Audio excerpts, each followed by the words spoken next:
One of my favorite pieces of the great game of business is the concept of mini games.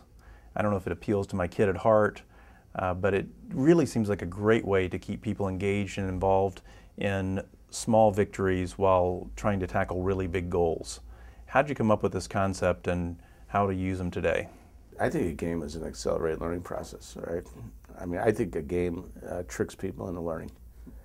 And what our whole conceptual idea is, how fast can we get that person to become that business person where all of a sudden they get it, all right? And once they get it, it changes their life. It just makes a total difference on the way you look at things. It's not something that's just lost in business. It's something they take to their houses, okay? And it affects their, I mean, their whole idea of debt literacy and their whole idea of planning and saving and participations relative to 401ks, okay? So, we may have a mini game on if we have a 70% participation in terms of our 401ks, and we realize that people are leaving money on the table because we are subsidizing 5% of a guaranteed match if they would just participate, because we know that ultimately it will benefit those 30%, and so we'll use the 70% to see if we can get participation. And so we may have a pizza as a reward, all right? People will compete for pennies. One of the greatest examples that I saw in terms of the power of a mini game was worker compensation.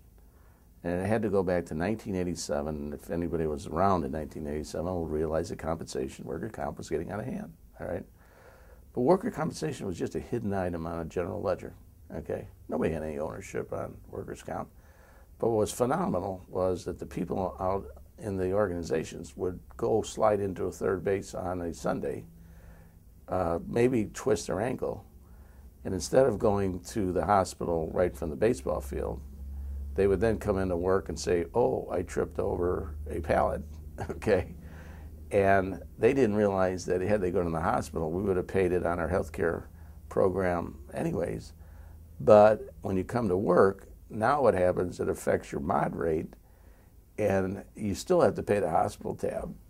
But now your mod rate goes up, and now you got to pay the insurance company more money, okay, because you don't understand the transaction.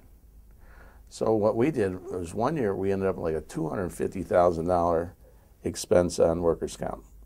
And I didn't think people realized that. They just thought it was the insurance company. They didn't think it was the company. And so we put a mini game out. We said, okay, look, here's the situation. We control workers' comp. And we got to take ownership of the line. So we'll have a mini game. And what we'll do is we'll set up all these prizes, 15 days of celebration. You got to go to the end of the year, and we'll put in a $60,000 will be worth of prizes, okay, if we get it down and we cut it in half. It was kind of a no-brainer. You $250 go down to $125, $60 goes in the pool, $60 goes in the company, but we got the mod rate down, and then the future insurance is going to be cheap, right? And then we went out and bought these really kind of cool prizes, flat screen TVs. They got to see them all year, that kind of stuff. That year they got the worker comp rate down to $20,250, okay? Because now when they use the concept of the game, knowing fully well that it was theirs. They didn't realize it was their money, okay? It was their money. So we then took the $60,000 and we had roving troubadours playing music on the shop floors. We had barbecues. We had a massive celebration. We had people walking out with shop vacs and TVs, and they got the whole conceptual idea there in one silly little game, And we're constantly playing games for people to be able to understand. A game is an educational tool for us in order to be able to either solve a problem or to be able to get a point across to somebody that we think is really important, that may be boring, that you can add a little bit of excitement to. I think the biggest thing that the fun part about the games is that all we're trying to do is get people through life. Okay, I mean, it is tough enough for people to just get through life. But why shouldn't you come to work and try to figure out how to have a little fun? Because people are coming in, they're struggling with families, they're struggling with payments, they're struggling with debts, they're struggling with diseases, they're struggling with a whole mess of things. So why can't you provide a little bit of levity, a little bit of satisfaction, a little bit of, feeling that you really accomplished something?